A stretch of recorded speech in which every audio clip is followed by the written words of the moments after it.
हम अपनी स्ट्रगल को कंटिन्यूस रखें। जैसे मैंने आपको बताया कि सभी इतने लोग कभी एक प्रिजन में नहीं थे, लेकिन हम प्रिजनर्स के लिए क्या कर रहे हैं आज, पूरी मिल्लत क्या कर रही है। आपके तरफ से एक अच्छी किरण है, एक किरण है जमीयत उलमा की तरफ से। जमीयत उलमा ने एक रिकाब कमेटी फॉर्म की कि नहीं, हम प्रिजनर्स का केस लड़ेंगे, चाहे हमें 1% उम्मीद हो कामयाबी की, लेकिन हम लड़ेंगे उनका केस। तो उन्होंने हिंदुस्तान से लेकर कर्नाटका तक सेल्स अपॉइंट किए और वो लोग लड़ रहे हैं। तो कहीं ना कहीं इसके असर भी दिख रहे हैं, लेकिन इसके लिए जो इस तरीके की तैयारी है ये भी बहुत जरूरी है। और इसमें जो सबसे पहला काम किया जा सकता है वो है डॉक्यूमेंटेशन और रिसर्च का। ह्यूमन राइट्स सेंटर्स और डॉक्यूमेंटेशन सेंटर्स जहां पे वो रिसर्च जारी करें। घाटकोपर ब्लास्ट केस से हमें क्या मिला, घाटकोपर ब्लास्ट केस में क्या जुल्म हुआ, 5 साल बाद, 4 साल बाद हम लोग भूल जाएंगे। किस तरीके के जुल्म हो रहे हैं 7/11 ब्लास्ट केस में, किस तरीके से 11 लोग एक ही दिन तैयार हो जाते हैं कन्फेशनल स्टेटमेंट देने के लिए। 11 लोग कन्फेशनल स्टेटमेंट देने के लिए तैयार हो जाते हैं 7/11 ब्लास्ट केस में, और 8 लोग तैयार हो जाते हैं मालेगांव ब्लास्ट केस में, लगभग 2 दिन के डिफरेंस में। ऐसे कैसे हो जाता है? किसी को आप टेररिस्ट कहते हैं, बोलते हैं ये हार्ड कोर्ड है, ब्रेन वॉश्ड है।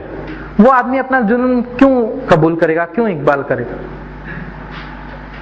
लेकिन इस बात को स्टडी के तौर पे पेश करने के लिए हमारे पास कोई इंस्टीट्यूशन नहीं।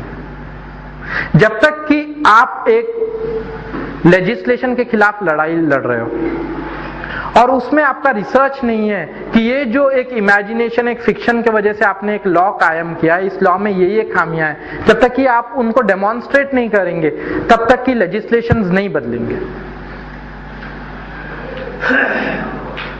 तो दूसरी लड़ाई जो केसेस के बाद शुरू होती है या केसेस के दौरान शुरू हो जाती है कि इस तरीके के लेजिस्लेशन में या तो अमेंडमेंट लाया जाए या इस तरीके के लेजिस्लेशंस को खत्म किया जाए। घाटकोपर ब्लास्ट केस में जो ह्यू एंड क्राई हुआ, उसके बाद वाइको की अरेस्ट हुई पोटा में, कई नक्सलाइट्स ऑर्गेनाइजेशंस की अरेस्ट हुई, तो हमने कांग्रेस गवर्नमेंट का रद्द-ए-अमल देखा, उन्होंने पोटा जैसा कानून खत्म कर दिया। हमने देखा कि जब टाडा जैसे कानून के ऊपर बहस के लिए आए तो टाडा जैसा कानून भी खत्म हो गया। तो ऐसी क्या बात है कि मकोका जैसे कानून, यूएपीए जैसे कानून जारी रहेंगे, लेकिन एक इंस्टीट्यूशनलाइज्ड वे में स्ट्रगल हो। लेकिन यहां पे आके एमसीओसी के कानून में उन्होंने आके बहुत चालाकी से फर्क कर दिया।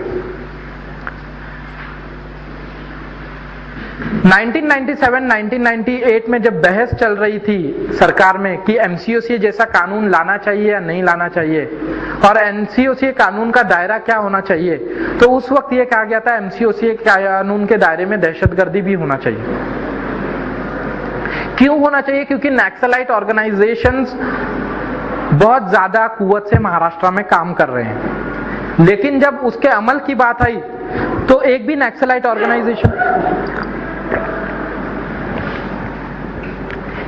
नक्सलाइट ऑर्गेनाइजेशन के खिलाफ मकोका का इस्तेमाल नहीं किया गया, सिर्फ मुस्लिम ऑर्गेनाइजेशंस के खिलाफ इस्तेमाल किया गया।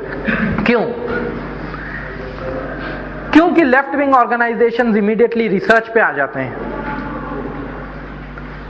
पेपर्स पे बात करते हैं और उस कानून की खामियों को सामने लाते हैं। लेकिन हमारे पर सिर्फ जब मुसलमानों पे इस्तेमाल होगा तो आवाज उठाने वाला कोई नहीं होगा, इसलिए एमसीओसी के खिलाफ अभी तक कोई आवाज नहीं उठी, बल्कि सबसे ज्यादा मुसलमानों पे इस्तेमाल किया गया। जबकि सबसे ज्यादा मुसलमानों पे इस्तेमाल किया गया और जिस नाम से दहशतगर्दी को इन्वॉल्व किया गया था इस कानून में, उनके खिलाफ बिल्कुल भी इस्तेमाल नहीं किया गया।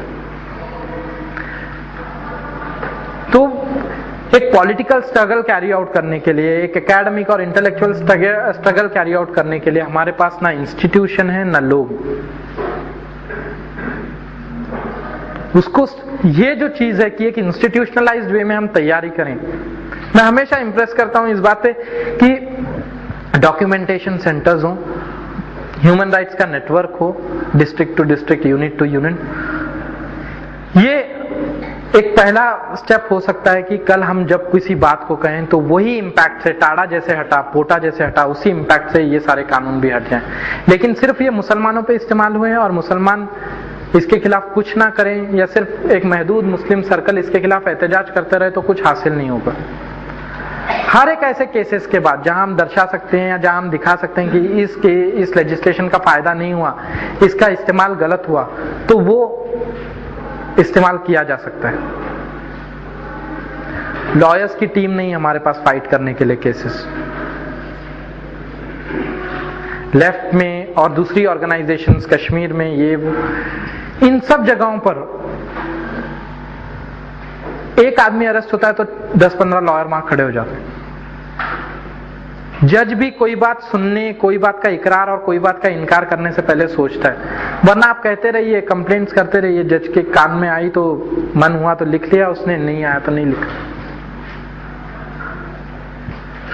इन सबका वो तो मकसद हासिल कर रहे हैं अपना, आपको बदनाम भी कर रहे हैं, आपके खिलाफ ओपिनियन भी कर रहे हैं, आपके खिलाफ एक्शन भी कर रहे हैं। इसकी जद आप पे कैसे पड़ती है वो भी एक नुक्ता है। हर एक